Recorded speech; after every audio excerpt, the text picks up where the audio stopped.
This is the zip file.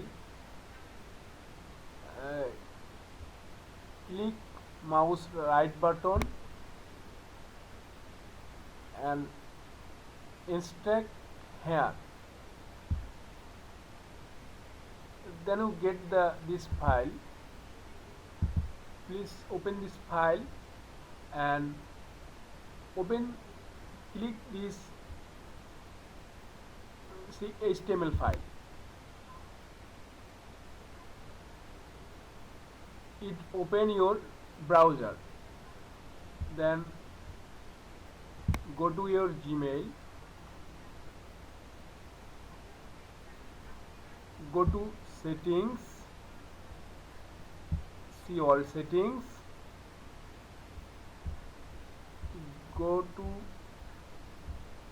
the bottom of this, delete this, create a new, and go your signature and in your keyboard click Ctrl A for select all. Don't use the mouse, please don't use the mouse, use your keyboard. Ctrl A and Ctrl C, copy, then Ctrl V, paste, then save changes, then compose a